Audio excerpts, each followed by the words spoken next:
किसान आंदोलन अब स्थगित कर दिया गया है और जो सीमा पर सड़कों पर किसान बैठे थे अब उनको घर जाने के निर्देश प्राप्त हो चुके हैं। हमारे साथ बातचीत करने के लिए योगेंद्र यादव मौजूद हैं। योगेंद्र जी, जब आप दिल्ली की सीमा पर आ रहे थे, ठीक आज से 13 महीने पहले पानी की बौछारें मारी गई, उसके बाद कीलें भी लगाई गई, बैरिकेड्स लगाए गए, और अब जब वापस जाएंगे तो फूलों की एक चादर बिछी होगी और फूलों की वर्षा भी हो रही होगी, गले में हार होंगे, क्या कहेंगे? इतिहास में जो लोग लाठी गोली की परवाह नहीं करते उनको ही फूल मिला करते हैं। ये जो पिछले 1 साल का संघर्ष रहा है, ये अभूतपूर्व संघर्ष है जिसकी इस देश के इतिहास में मिसाल मिलना बहुत मुश्किल है। और ये अभूतपूर्व रूप से सफल संघर्ष भी है, क्योंकि इस संघर्ष में किसानों ने न सिर्फ 3 काले कानून हटवा लिए, किसानों ने खेती की बाड़ी पर जो कंपनी राज होने की संभावना थी उसको हटाया, बल्कि इसके साथ साथ किसानों ने अपना आत्मविश्वास हासिल किया, किसानों ने अपनी एकता हासिल की और किसानों ने अपनी राजनीतिक ताकत का एहसास किया। आगे से और कुछ भी होना हो, एक मैं आपको बता सकता हूँ, किसी प्राइम मिनिस्टर या चीफ मिनिस्टर की हिम्मत नहीं पड़ेगी कि किसानों से पंगा ले अगली बार। ये बहुत बड़ी उपलब्धि है। तो इन्हीं सड़कों पर जहां आज हम हैं और आप भी यहां पर 13 महीनों से इन्हीं सड़कों पर अपने समय बिताया, आपका एक तरह से घर बन गया, लगाव हो गया। क्या जब अब घर जाने की बात हो चुकी है, मिस करेंगे ये सब? बहुत कुछ मिस करेंगे। मैंने अपना ज़्यादा समय शाहजहांपुर बॉर्डर पे लगाया, मेरी ड्यूटी वहाँ पे होती थी। वहाँ के लोगों का जितना प्यार रहा, जो साथी बन गए, लोगों के रिश्ते बन गए, नए साथी बन गए, वो सब तो मिस करेंगे। जब मोर्चों से जाएंगे तो कई एक यादें होती हैं जो मिस करता है, लेकिन एक आत्मविश्वास लेके जा रहे हैं, एक अपना आत्मसम्मान लेके जा रहे हैं।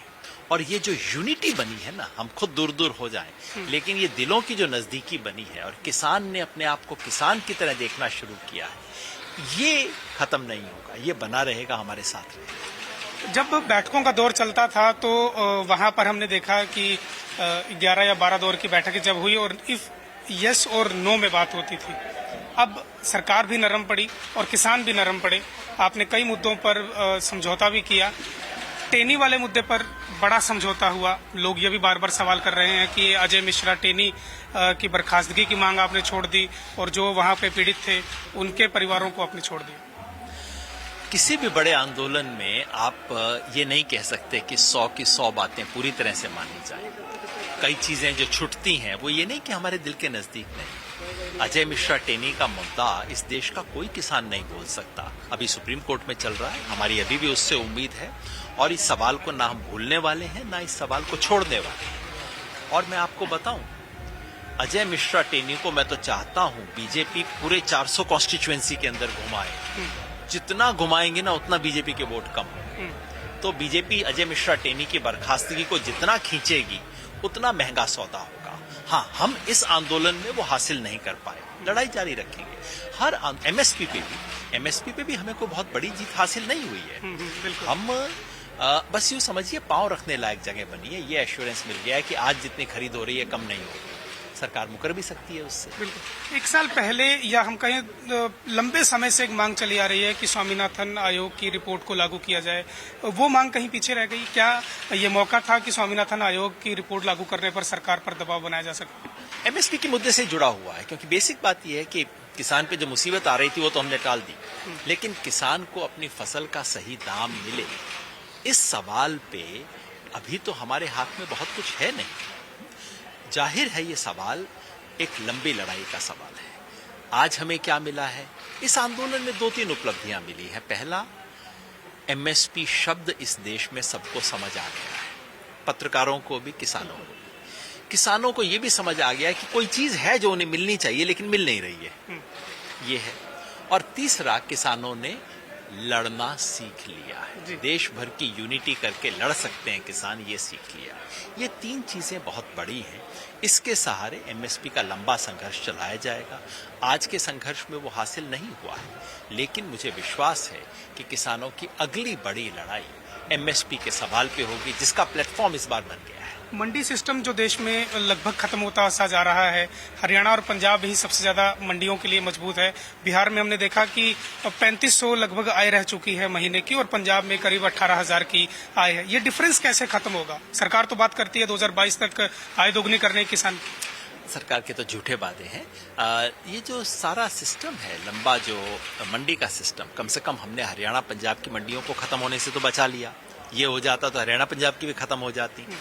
किसान को रिफॉर्म चाहिए, और उनमें से एक बड़ा रिफॉर्म ये है कि मंडियां स्थापित की जाएं, जो कि सरकारें नहीं कर रही हैं। लेकिन मैं समझता हूँ इस आंदोलन से, जब पूर्वी उत्तर प्रदेश के किसान ने भी देखा, उड़ीसा के किसान ने भी देखा कि अच्छा पंजाब हरियाणा का किसान ये मांग कर रहा है, तो वहां पे भी इसका मांग बढ़ेगी, इसके बारे में और ज्यादा लड़ने का जज्बा मिलेगा। चुनाव नजदीक है 5 राज्यों के। आप ही के संगठन से बहुत से लोग हैं, गुरनाम सिंह चढ़ूनी इच्छा जता चुके हैं कि हम चुनाव भी लड़ेंगे। आप लोगों ने एक अहम फैसला भी लिया है कि एसकेएम के बैनर पे कोई चुनाव नहीं लड़ेगा। लेकिन उसके बावजूद अगर कोई आप ही के बीच में से, कोई 40 संगठनों के नेताओं के बीच में से ही अगर कोई चुनाव लड़ता है तो क्या कार्रवाई होगी? चुनाव लड़ने का हर एक को अधिकार है, आपको भी अधिकार है। बस हमारा इतना ही कहना है कि संयुक्त किसान मोर्चा के नाम से चुनाव मत लड़िए। आप अपनी पार्टी बनाइए, लड़िए, जनता आपको पसंद करती है, वोट देगी, मुख्यमंत्री बनाएगी, नहीं तो नहीं। लेकिन संयुक्त किसान मोर्चे का नाम लेके कहना मैं संयुक्त किसान मोर्चे का उम्मीदवार हूं, ये धोखा होगा, ये नहीं होना चाहिए। बाकी राजनीति अच्छी चीज है, जरूर करनी चाहिए, किसान को तो हर हालत में करनी चाहिए। छोटी राजनीति ना करें, बड़ी राजनीति करें। किसान की राजनीति ये होगी कि पूरा चुनाव किसान के मुद्दे पे हो। किसान की राजनीति ये होगी कि देश बचाने के लिए किसान आगे आए, वो करनी चाहिए। क्या लोकसभा के 2024 के जो चुनाव होंगे उसमें कोई एसकेएम की भूमिका हम देख पाएंगे आने वाले समय में? आगे देखिए एसकेएम किस स्वरूप में आगे बढ़ता है, किस तरह से मजबूत होता है, ये तमाम सवाल हैं। इन सवालों पे हमें बातचीत करनी होगी। लेकिन किसान अब इस देश का एक मुद्दा बन गया है, किसान इस देश की ताकत बन गया है, वो जरूर बना रहेगा, वो मजबूत होगा। और किसान इस देश के चुनाव का भविष्य तय करे, उससे सुंदर बात इस देश के लिए क्या हो सकती है? योगेंद्र जी, ये जो आंदोलन हमने देखा है या पूरे देश ने देखा, 13 महीनों पर चला, उत्तर प्रदेश के चुनाव पर इसका क्या असर पड़ेगा? आप क्या देखते हैं? मैं तो चुनाव को ज्यादा देख नहीं रहा था, अब खाली हुआ हूं तो अब जरा देखना शुरू करूंगा।